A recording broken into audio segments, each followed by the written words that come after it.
Hey, want some original dungeon adventures? Would you like them all to fit on one piece of letter-sized paper? You seem like you're pretty much on the level, so I'll let you in on a secret. Head over to patreon.com/Goblins Growlers and join the $25 tier to get monthly one-page dungeons in addition to a bunch of other rewards. Patreon.com/Goblins Growlers. So one of the things that I think is really fascinating, gives me a lot of faith back into humanity, is the fact that right now innovations in sewers are very high. And one of the more cool things I've ever seen, even though it totally does not have a use currently outside of like Switzerland and Germany, is that we were talking last episode about heat biosolids, and the fact that, you know, there is an atmospheric heat that is created by the things in our body that we don't want anymore. So the sewers in Switzerland have been doing some pioneering for this new technology that I heard a person in the industry talk about that's really fascinating, where they have these essentially what amounts to like solar panels that go and sit at the bottom of their sewer. They're made for the way that their pipes are sized so that they sit perfectly on the bottom. They're treated with a type of biofilm coating, and they absorb heat. And they immediately, it's not a ton of energy, but because you lose most of your energy through transferring it, instead of transferring it away, it just goes straight to the lights that are right above that sewer, right? Because all the sewers are running with the other infrastructure, the roads and things like that. So they're in Switzerland, more likely than not, if you're in a major city, if you have any city lights, those are being powered, at least partially, by poop. So they're poop lights. Man, this is a whole different definition of gaslighting. I know. I know. This is Quid Pro Roll, a fantasy live play adventure where a party of unlikely heroes embark on a quest to bring dragons back to their world.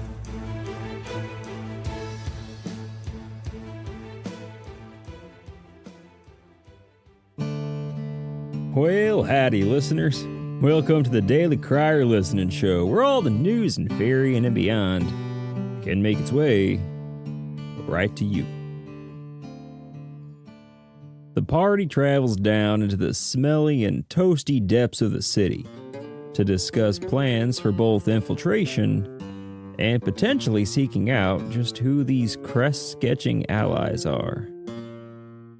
Who could they be? What do they want? How did they figure out who the party was so quickly? While they mull this over, like slowly marinating biosolids, each member thinks of different avenues to investigate. And so we leave off on Gravy Boat, venturing into a musty sellsword depot. Now, unfortunately, there doesn't seem to be a whole lot in the way of leads there. Let's see just how the other heroes fare. And as always, y'all take care now. Koza, we begin with you standing outside what appears to be some kind of school. It doesn't seem to be an academy like the Academy of Magic you're familiar with at Alaria, but it definitely is an educational space. You can see children probably around the ages between like 8 and 12 kind of running in and out of it. Oh, hello? One of the children kind of like skids to a stop and turns. Oh, give him a good skid sound game.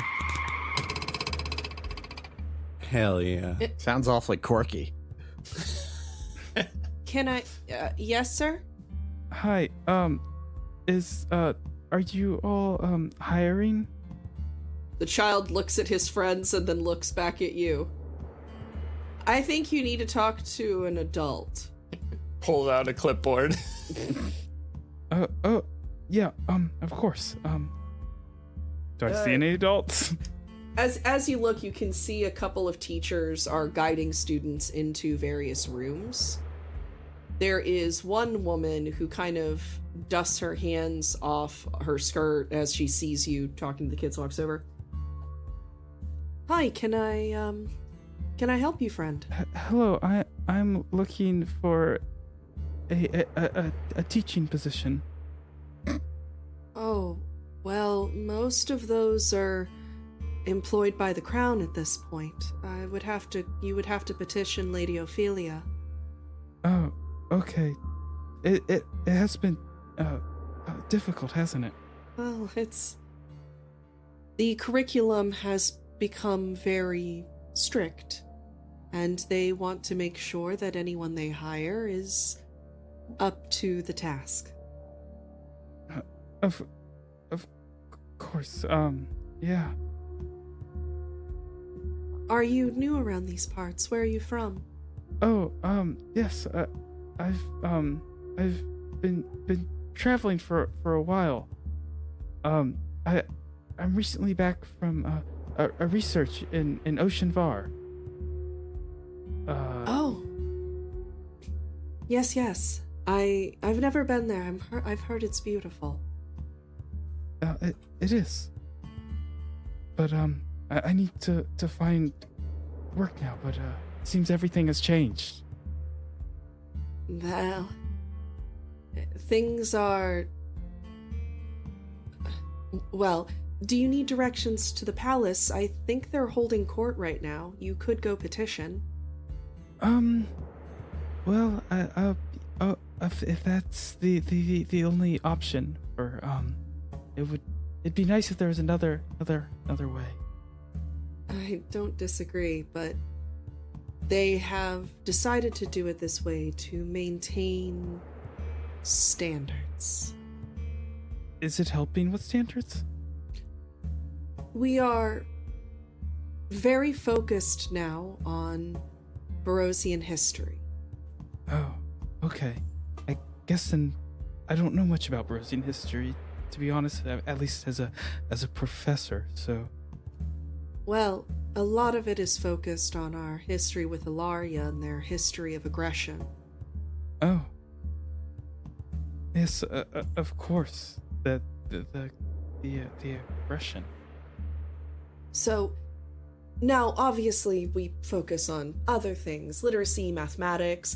There are optional magic courses for children who show promise there, but that is probably one of the biggest focuses we are encouraged to by the crown. But no, petitioning at the court would be your best option.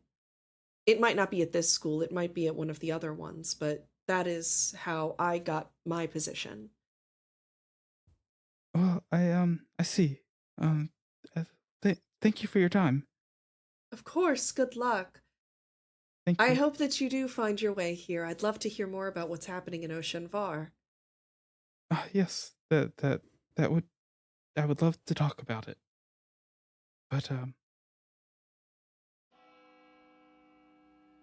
Oh, forgive me. I must start class. You have a good day. You too. She turns and leaves, and you find yourself alone in this empty hallway.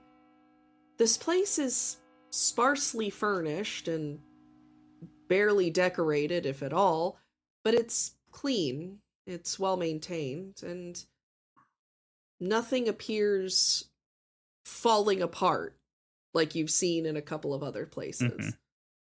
I mean, Koza's like healing right now. He tried to make contact with the resistance and just got turned down for a job. So, I mean, I wasn't expecting the angle to be you showing up with a resume. yeah. So I can't wait till we get back and Koza's like, I'm still unemployed. And we're like, wait, what? Koza's gonna do a little circle around the room, and look for, of the crest. Oh, of the Ilarian crest? Yeah. You are going to see a fixture with all of the crests and indications of what crest is from what nation, but it appears to be educational rather than indicative of an underground resistance. Okay. So no dice for my little quest here. Koza pulls out his journal and writes, no dice. As you look around the school, you don't see anything that would indicate any kind of resistance. You step outside feeling kind of defeated, but your eyes are pulled towards a building that appears to be more or less abandoned. The thing that draws your eye is that there appears to have been an arrow shot into the doorway with red feathers fletching it. Okay, I think, like, I see that and it interests me. I think that's weird. But I'm gonna walk to it in a way like I'm about to leave, but it caught my eye. And I was like, that's odd. And I'm gonna walk over to it like that. So the arrow that was shot into the doorway appears to have been shot at relatively close range. Like, the arrowhead is entirely embedded in the doorway. It is in there. Okay. You could not yank this arrow out if you tried. And despite the fact that the building itself is all falling apart, and it looks like somebody shooting an arrow at it would kind of make sense, given, you know, how ridiculously over the top this place is in terms of borderline martial law. But the arrow is pristine, and the feathers are very well cared for. Okay. It doesn't look like it was shot like yesterday or anything, but it looks like it was a fairly recent addition to the building. I might have been shot yesterday, but I stayed up all night. Okay. You said it's into a door? It's into a doorway. There's a door that you can open. It's the frame of the door that the arrow's embedded into. Okay. I'm gonna peek through the door. So you kind of wipe away a little bit of the smeared dirt that covers up and obscures the glass, and you look in, and you can see darkness and shadows that appear to move just slightly. Okay. Is there a gap under this door that would be big enough for, say, a ferret to squeeze under? A gap, it wouldn't be the right way to describe it. A hole at the bottom of the door, yes, absolutely is ferret-sized. Okay, cool. We're gonna go ferret mode. Does being a ferret give you, like, dark vision? I know it gives you a general sense of wonder for all things mundane and the ability to have no bones should you choose. I do not see anything about dark vision, but I do have advantage on wisdom because I have a good hearing and smell. All right. You're going to be able to scamper in, and while you can't see a whole lot because this place is dark and shadowy, your superior sniffer and your superior little radar dishes do pick up that there are several people guarding up in the rafters. They don't seem to have noticed you as you slipped in through the darkness, but you are very aware of their presence. Okay, cool. Oh man, you're gonna be able to steal so many socks. Alex, I will say radar dishes is hilarious. So the room itself is pretty dilapidated, and as your little ferret eyes adjust to the dark, you can't see a lot, but you can make out a staircase to an upper floor, what appears to be some kind of kitchen, and a big metal ring in the center of the floor, potentially connected to a trapdoor.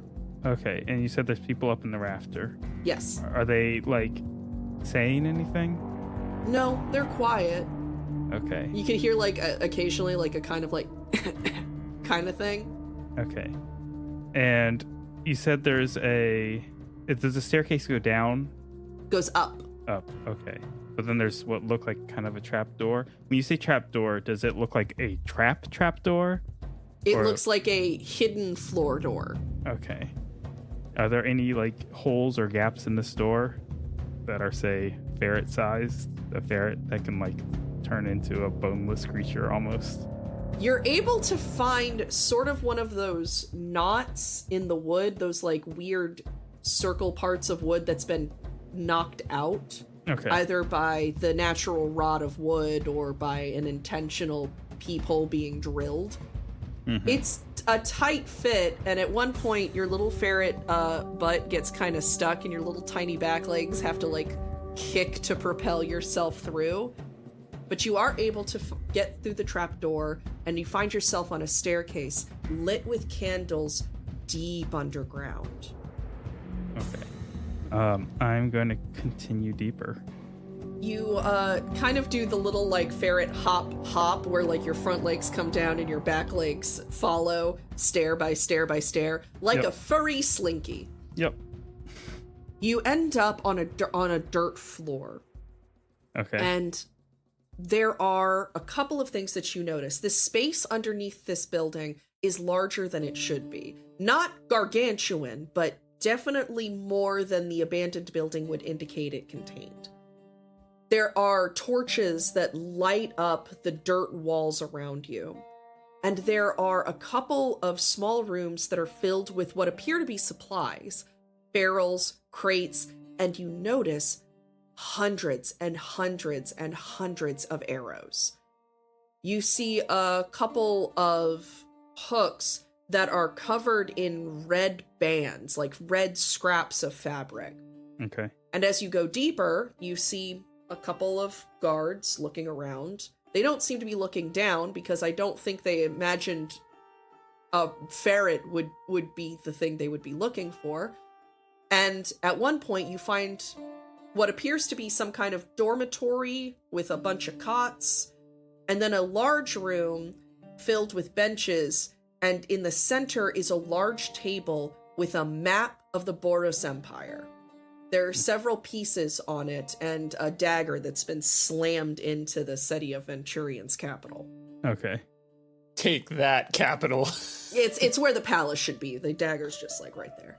Are there people chit-chatting? You said, were there people in the room, did you say? Yes, there are people bustling around. It appears to be, the space is probably about 3,000 square feet all told, and there's probably about 40 people within it. Okay.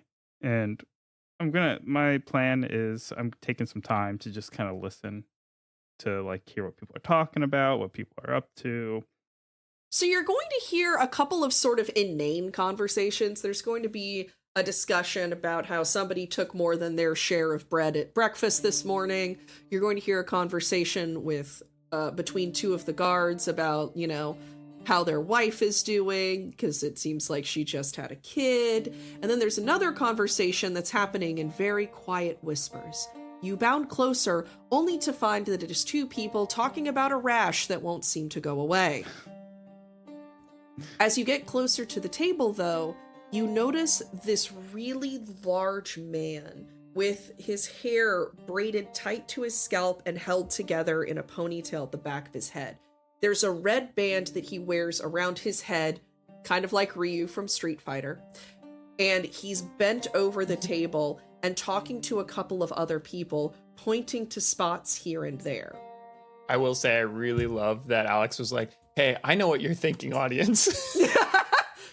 That was more of a, I know what you're thinking, Brandon. Can we envision him as like Ryu from Street Fighter? Sure you can. So bad. Dun, dun, dun. Unbelievable. Dun, dun, dun. Yeah, okay. So remind me how I would have like known about these people. So you've encountered Nell a couple of times and even taken some jobs to help her basically Steph Curry ball slap slaver ships out of the way to keep people safe. And also, Rosemary became a member of this resistance. Okay. Last you had spoken to her. Okay. I don't recognize any of the people in the room, right? So You don't recognize any of the people because you've only met a few. The only ones you would remember off dome would be Benna, Rosemary, or Nell herself, and all of them last you saw were in Ilaria, and the likelihood that they lapped you to get to the Boros Empire is pretty slim. okay. Talair, but yes. You said, and they're called Nell's Resistance, or what was it? They don't really have a name. Nell's but Angels. Nell's Angels is what you guys have been calling them. So I guess now the thing I need to decide is, I think Koza's gonna go like as a ferret next to the table, and then transform back into Koza. All right. Hello. So you poof back into person form, and immediately have like 15 arrows pointed at you. Yeah, but and these people are everyone friends. that's not drawing a bow is reaching for like a blade of some sort. Nell's Angels, right? The larger man that was bent over the table kind of, what? I recognize the arrow and the headbands. You're Nell's Angels, right? You work with Nell. We have, yeah. You work with Nell too, right? I mean, I assume because you have the headband and I came in here and there's lots of arrows with the red fletching. Like, let me know if I got it wrong, because this is kind of uncomfortable, and I probably should go with if I did get this wrong. How did you get in here? Oh, I under the door, and then through the hole in the trapdoor. He looks at one of the guards and jerks his head, pointing his chin towards the place that you came from, and he runs up and begins to check over the security breachable spaces. Oh, but I was a little ferret, so it's easy to fit. I had no bones. I had no bones! Boneless mode. Tell me who you are. Oh, I'm a Koza. Elaborate further. I've been traveling, gathering dragon relics. I helped Nell with some helping some slaves get out of a slave situation. One of the other resistance fighters leans in and whispers something to this guy. He nods and then gestures with his hand so everybody like lowers their bows. You have a terrible way of making yourself known. Oh God. Can we just reset this interaction? Maybe should I go knock on the door and then we can be like, "Oh, hello, welcome." No. Come inside. Oh, okay. Honestly, he's gonna gesture and someone's gonna kind of bring you a chair. It's better that you did it this way. You knocking on an abandoned door would probably have raised more suspicions than what I'm certain a lot of people assumed was a rat getting in. Yeah. Yeah. Yep. Yeah. So what brings you here, Koza of the Dragon Relics? Why am I here? Well, okay, so I'm here with my friends, and my friends and I we're gathering dragon relics, and there's one more dragon relic to go, and well, that dragon relic is the should I talk about this? I mean, I feel like I can trust them. That dragon relic is the crown of the Emperor of Babushka. So we need to get that. So we're trying to find our way to get there so we can get that. All right, he's gonna sit down himself and sort of pinch the bridge of his nose. Allow me a moment to get this straight. So, you and your friends trying to get back the metallic dragons. Nell informed me of this. Mm-hmm. To get to the last relic, because you have the other 4, you need to steal off of the head of the Emperor of Boros the golden crown of the Empire so that you can get into the temple. Do you think he's always wearing it? I wouldn't be able to tell you if he wears it to sleep or bathe. Okay, because I thought maybe you knew, because you sounded really confident with the way you said that there. Confident and flabbergasted are radically different feelings. I guess that's true. So, if you were a spy, this would be a stupid way to do this. Okay, So I assume appreciate you're the legit. feedback, because like when I did come in here, I was trying to spy because we are trying to like figure out if there's people we can trust around here. So I'm glad that this has moved past the spy situation and now we're talking. I will take the note though that I did do a terrible job at spying. I do appreciate the feedback. If you can turn into a rat and not reveal yourself as a person, I would stay not revealing yourself as a person. Okay, I feel like that's a great note. I appreciate that. Happy to assist. So what do you want from us? Oh, Well, I guess what we're really looking for is a way to get to the capital, and maybe some. You see, we're traveling over the land. And I feel like we're very exposed, and people are going to spot us and know who we are. And it's also just taking a very long time. So if there's a quicker way we can get there, we should probably also have a space to get to get out of the line of sight, because I feel like walking around the city, everybody's been looking at us. It's really been confirming some of my like worst nightmares of like being in a place and everybody just kind of keeps on looking at you like you're like you don't belong here and you should go away and you're weird and you're talking about things that that are Sewer making people facts. uncomfortable.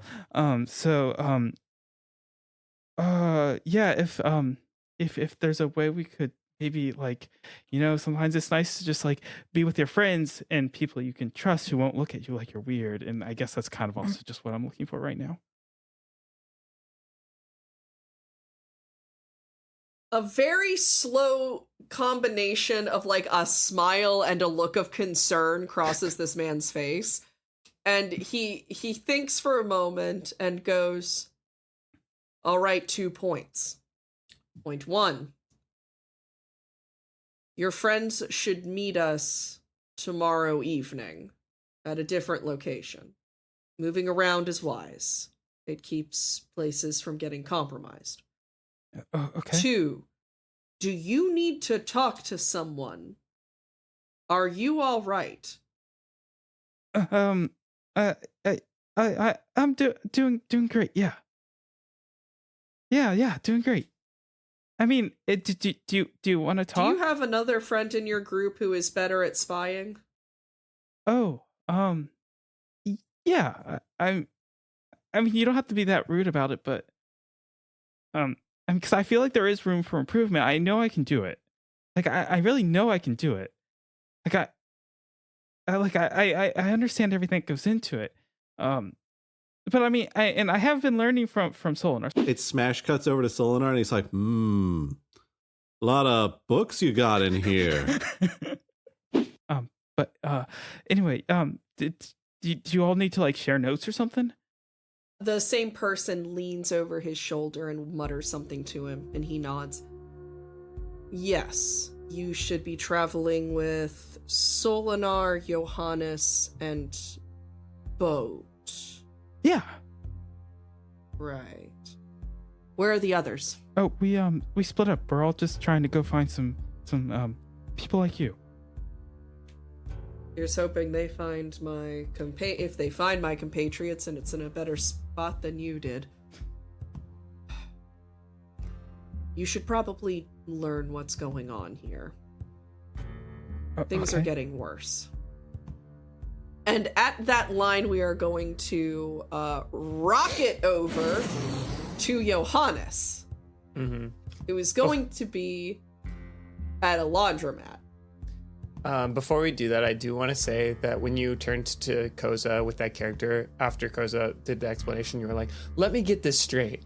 I was so ready for you to be like, you put the lime in the coconut and you shake them both up. But I'm glad you didn't, because it would have ruined all the momentum. But I was so ready for it. Johannes. Yep. Laundromats, as one would immediately assume they exist, do not exist in the world of Virion. What there are, however, are large places that have open, heated tubs of water and purchasable soap and supply for people to do their laundry in a space that is not frigid and won't destroy their hands. It is in this space that you find yourself. I love not destroying my hands. What's the name of this laundry plaza facility? Saying it has a name is probably inaccurate. It has a sign with a soap and a shirt. Ooh, soap shirt. Oh, I love soap shirt. So it's more like having a bathroom sign more than it is like a place of business. This seems to be a municipal place. Yeah, Johannes walks in with the bag of everyone's laundry, and goes over to the laundry prep pre-sorting area where he's looking at the different materials and sorting them based on that before breaking them into color, before also breaking them into which ones need to be hand washed. And could is there anyone else in this public shirt soap? There's probably about 14 or 15 people all doing their laundry at various stages. At the sorting space is one guy who appears to be in his like 50s. He has a mustache and seems to be built pretty strongly. He is a halfling man, so he's about your height. And I want to be clear, his hussy score is in his 50s. He's probably older. Yep. And then what's he got for laundry? Several shirts, a couple of pants, and dozens of little, like, kid clothes. Oh, you could put on laundry duty too? Well, not a whole lot of other people to do it, friend. Oh, you got that right. Everybody else does it wrong. I can't let them mess up their clothes. Yeah, they're hard. Clothes are hard to come by now. I can understand wanting to make sure everything is taken care of. What's, haven't seen you around these parts. What brings you here? Oh, you know, both the laundry and the tides. We just came in on by boat not too long ago. I was trading in illegal animals, bringing them over to the emperor from lands yonder. He pauses and stares at you for a moment, because relatively unprompted, you have revealed your crimes to a stranger. He shrugs and goes back to sorting the laundry. Well, it takes all types, I guess. And you know what I've learned? There are only crimes if you're in Alaria. Oh, well. Isn't that something? Yeah. The bigger crime, of course, is using hot water on some of these really well-made cotton clothes. Oh, there's a cold bath over there. Oh, I saw the big picture of what I can only imagine is a snowman fighting the abominable snowman. Yeah, that's in a wrestling rink over that bath, which made me think that's gotta be the cold one. That's a rather artistic interpretation of how to tell us that's the cold bath. It's funny that that's what they do there, but then for the hot bath, all they have is just the sun. Yeah. On fire. My understanding is the sun's supposed to be on fire. Well, that all being said, so you were stealing over from those Alarians, eh? Oh, yeah. That's what we were doing. He just kind of, he just seems kind of quiet and nods. Oh, well. May they burn for what they've taken from us. So... like the sun. Oh, gracious, gracious. All right. I've got this I'm going to load over to the, there's a couple of stains in here that I'm going to have to use the hot bath if I want any of these to come out. Good day to you, friend. Hope things go well with your crime. Oh, don't worry. Again, not a crime here in the beautiful bastion of the Empire. Praise be the king of crown dragons. Praise be the king of the dragon's crown. Yes, sir. And he walks over. I'm not sure how Johannes knew that was like a particularly patriotic sign-off, but way to go.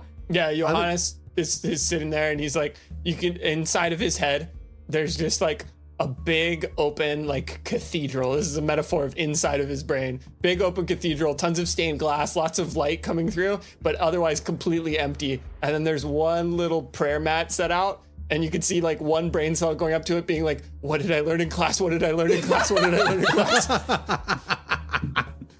The one brain cell reaching its synapses up to the sky, begging soon for help. Let's see. Well, then I go over to the delicate bath where there's the least amount of temperature and chemicals. It's fairly neutral. What does the sign look like? Oh man, the sign looks so soft. It's just a feather on a big pile of feathers on a bigger pile of feathers, but they're all colored differently, different shades of blue. And then up in the top left-hand corner, you can see just like the very tip of a bird that's leaning back, and it's naked because it's given up all of its feathers, and it's smiling, and it's wearing a t-shirt that looks freshly laundered. That's the mascot of this area. Yeah. Bald bird. Yeah, his name is Featherless Bill. No, we had Fairy Giggle Bill, and now there's Featherless Bill. It's Bill's a common name. Yeah, and also Featherless Billiam. It's because of the bill of his beak. It's Featherless Bill. What y'all don't realize is it's actually the same guy. He just moonlights as the other. Yeah. Well, he has a laugh that is very particular. And also he kicks the ass of anyone who comments on it. And then he washes their blood out of his laundry in the delicate section. Yep, that's why he got rid of all of his feathers, is they would keep the blood in, and it's just easier to wash. So as you go to wash the delicates, is there anything that you're doing unrelated to the laundry? I do think there's probably another mascot somewhere else called Blood Feather Bill. Yeah, so I go to the delicates, and my hope is that there's some like some types of Babushka-esque characters doing their laundry. There doesn't have to be, but if there is, that's there are going to be a couple of grandmothers that appear to be whispering back and forth, gossiping as they're doing their laundry. Mm-hmm. Now, Johannes, as is customary, bless you, double bless. Says Johannes, walking up to the grandmothers. Double bless. As is customary. Oh, thank you, dear. As is customary to my culture, Johannes hands out a potato to each one of them. Oh, thank you, young man. Of course. This is always what I do before doing laundry in the delicates. You always have to respect your elders who have been doing laundry longer than you, and therefore have discovered all of its secrets and reveal them to you when you are most in need. Given that you have given a starch to these women who are doing their laundry, something that would be actively helpful in the process, and is now a custom when introducing yourself to people in a Barosian laundromat, they do trust you and seem warm towards you. Johannes takes out his own potato and starts using it to wash his clothes in the bath. Welcome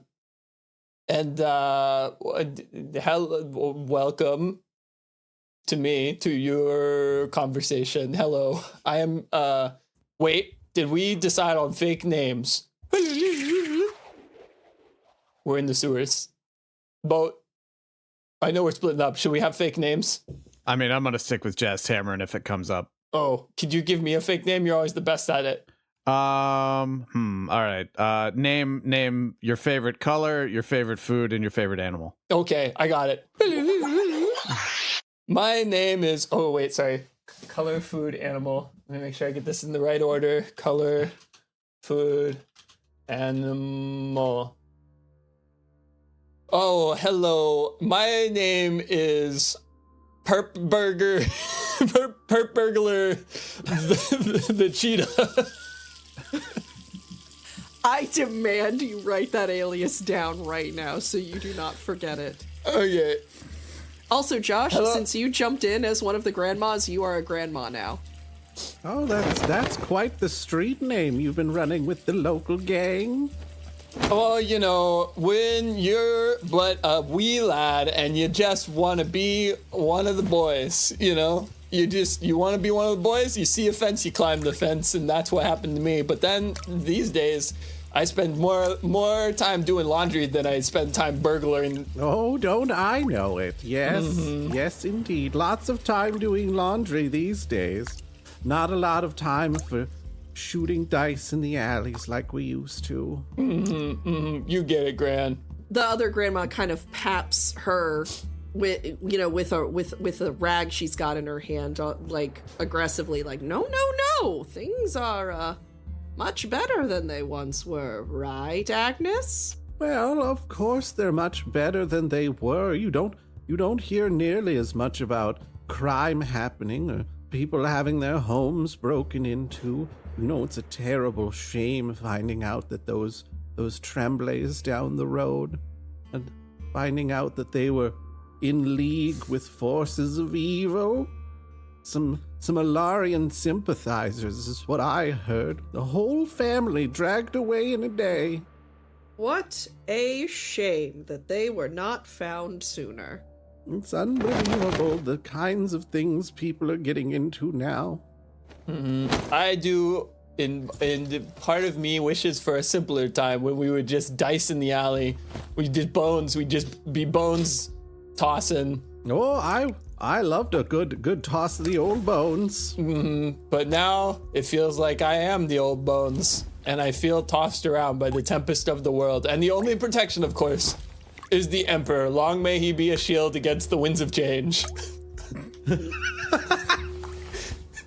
She sort of like gently like thwaps Johannes's knee with a damp hand towel and is like, "Oh, now don't you go talking about old bones, young man. You're far too sprightly to be saying things like that about yourself, like especially in the company of such distinguished ladies as ourselves."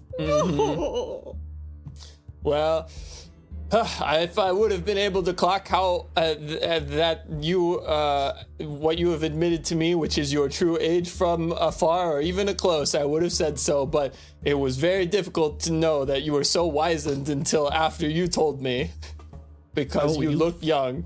You flatter me, young man. While this conversation is going on, we are going to cut over finally to Solinar, who had been looking through several bookstores and finding nothing of grand import or use, but he is finding indicators that there should be a printing press nearby. He finds the print shop, and the windows are broken. He opens the door to go inside, and the shop has been ransacked, the press itself destroyed. There are ink stains and paper everywhere. It doesn't seem like anyone here was hurt. But something was being printed that was clearly unauthorized.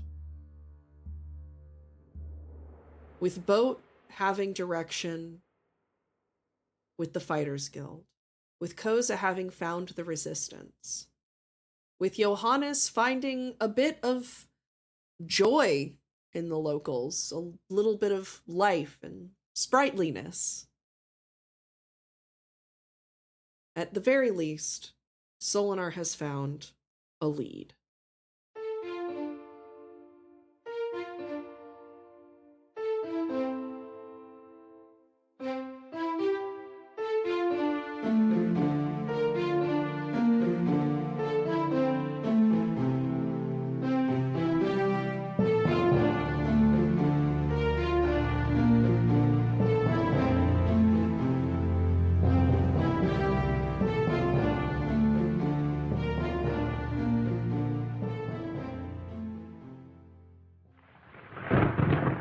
Good evening.